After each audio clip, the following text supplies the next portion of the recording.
सी आज्ञा है? फिर वो व्यक्ति यीशु मसीह से पूछ रहा है, जब यीशु मसीह कहे आज्ञाओं को माना कर, तो पूछ रहा है कौन सी आज्ञा? हत्या न करना, व्यभिचार न करना, चोरी न करना, झूठी गवाही न देना, अपने माता और अपने पिता का आदर करना और अपने पड़ोसी से अपने समान प्रेम रखना। ये 10 आज्ञाएं हैं, है ना? और कहाँ पे लिखी है? ये 10 आज्ञाएं हैं जो पुराने नियम में दी गई थी, है ना? मूसा को यहोवा परमेश्वर ने एक पट्टी पे लिख के दिया था 10 आज्ञा। कहाँ पे लिखा है, किसको पता है? निर्गमन में 20 में लिखा है।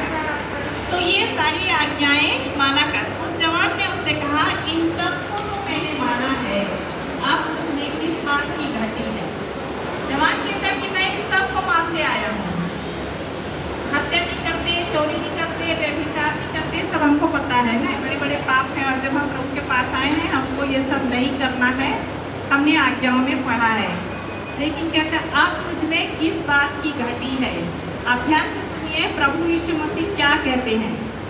21 पद, मत्ती रखी सुसमाचार, हम 19 अध्याय के 21 पद को पढ़ रहे हैं। यीशु ने उससे कहा, यदि तू सिद्ध होना चाहता है तो जा। सिद्ध होना चाहता मतलब उस अनंत जीवन को प्राप्त करना चाहता है तो जा, अपना माल बेचकर कंगालों को दे और तुझे स्वर्ग में धन मिलेगा, और आकर मेरे पीछे हो ले।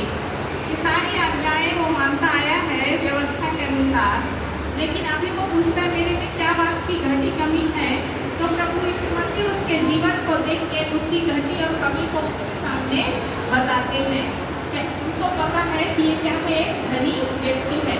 हम ऊपर टाइटल में नहीं पढ़ सकते हैं कि धनी युवक और अनंत जीवन, तो वो धनी व्यक्ति है, इस बात को प्रभु जान रहे होते हैं कि माल बेचकर कंगालों को दे और तुम्हें स्वर्ग में धन मिलेगा, और आकर मेरे पीछे होगी। धन के प्रति प्रेम, धन के प्रेम, हम वचन में पढ़े ना कि हम दोनों की सेवा नहीं कर सकते। धन बुरा नहीं है, लेकिन धन परमेश्वर की आशीष से मिलना चाहिए। हमको धन के पीछे नहीं भागना, हम परमेश्वर के पीछे भागेंगे, धन हमारे पीछे भागेगा, है ना? तो प्रभु और उसकी दोनों की हम धन की सेवा नहीं कर सकते, इसलिए प्रभु उसकी कमी घटी को बताते हैं कि क्या होगा, तुझे स्वर्ग में धन मिलेगा, उसको छोड़।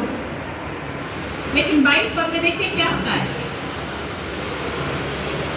परंतु वह जवान यह बात सुन उदास होकर चला गया, क्योंकि वह बहुत धनी था।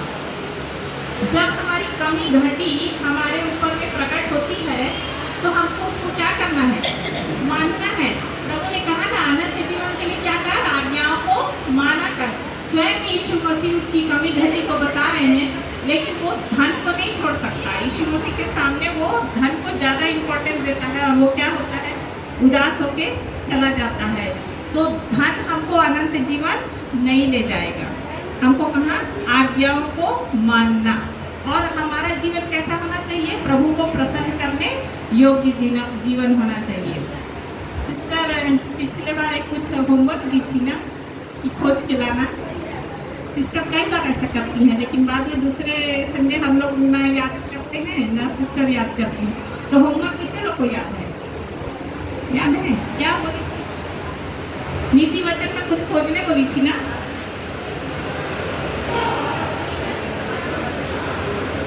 हाँ, मैं भी लिखी थी उसको। क्या था, किसी को याद है? क्या लिखा है? हाँ, पिछले संडे बोली थी कि जो बुराई करता है उसके घर से बुराई दूर नहीं होगी। खोजा है किसी ने? मैं खोजी, नीति वचन 17 के 13 में लिखा है।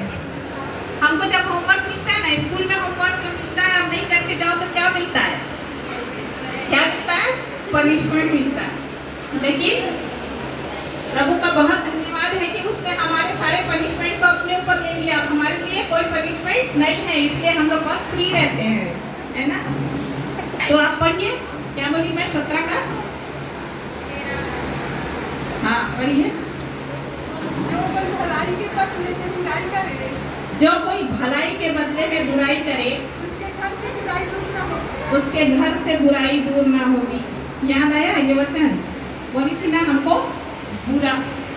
हमको बुराई को भलाई से जीतने का परमेश्वर सिखाते हैं ना। और अगर हम भलाई करना जानते हैं और नहीं करते हैं तो वो पाप है, लिखा है ना बाइबल में।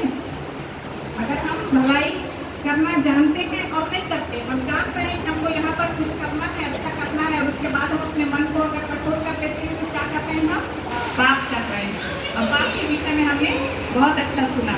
तो हम इस धनी युवक के जीवन से इस बात को सीखते हैं कि यदि प्रभु हमारे जीवन में किसी कमजोरी को, क्या बोलते हैं, यदि तू सिद्ध होना चाहता है तो, है ना, यदि तू सिद्ध होना चाहता है तो अपने माल को, कंगालों को बेच दे और मेरे पीछे हो ले। उसने यीशु मसीह की बजाय धन को पकड़ा। तो अपनी कमजोरी जब हमारे सामने प्रकट होती है तो हमको अपने मन को कठोर नहीं करना है, बल्कि जो हमसे नहीं हो सक रहा है, जो भी हमारी बुरी आदत है, बुरा स्वभाव है और जो वचन के विरुद्ध बात है हमारे जीवन में, तो उसके लिए हमको प्रभु के पास जाना है, पवित्र आत्मा से सामर्थ मांगना है। क्योंकि वचन कहता है वह जो सामर्थ देता है उसमें मैं सब कुछ कर सकता हूँ। तो हम उस कमजोरी को भी छोड़ सकते हैं। तो हम धनी युवक के जीवन से इस बात को सीखते हैं कि हमको अपनी कमजोरियों को, अपनी दोष को क्या करना है। यदि बाइबल बता रही है, कभी हम वचन सुनते हैं तो ऐसा लगता है जीवन में कि ये वचन हमारे ही लिए है ना। तो अगर हमको ऐसा है, वो सिद्ध होना चाहता है, बाइबल क्या बोलती, कोई भी सिद्ध नहीं है। लेकिन एक जगह पे लिखा है कोई सिद्ध हो सकता है। कहाँ लिखा है? बाइबल में हम सब जानते हैं ना कि कोई भी सिद्ध नहीं है, परफेक्ट नहीं है।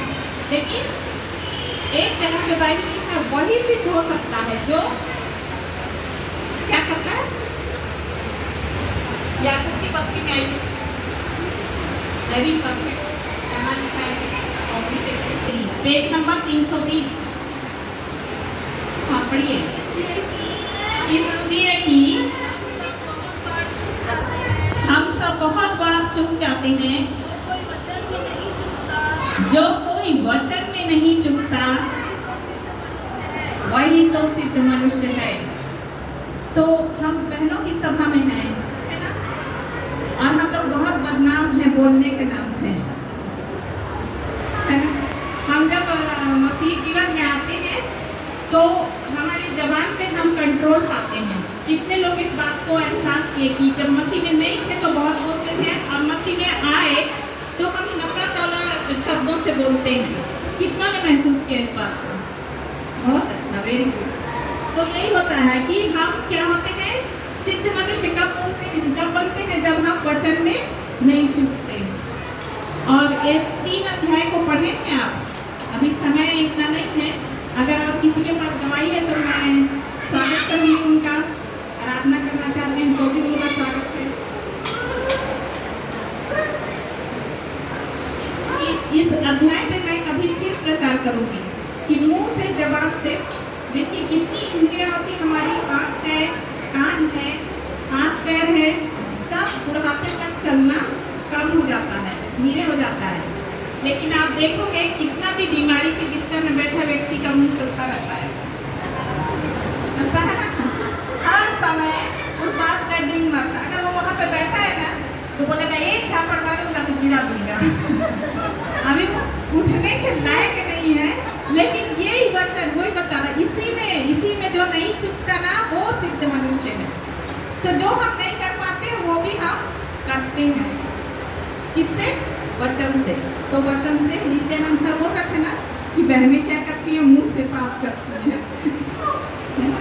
तो हमको अपनी कमजोरियों पे क्या करना है, जय को पाना है। हमको अपनी कमजोरियां सुन के अपने मन को हठीला नहीं करना है। हमको क्या करना है, उन कमजोरियों को, सबके पास कुछ ना कुछ है, उसको हमको किसी को बताना नहीं है। आप परमेश्वर के पास जाइए, बताइए कि मेरे अंदर में प्रभु ये गलत बात है, तो प्रभु जी आप इस सामर्थ्य दीजिए कि मैं इसको छोड़ सकूं, ये बुरी आदत को छोड़ूं और आपके स्वभाव में धीरे धीरे तब्दील होते जाऊं।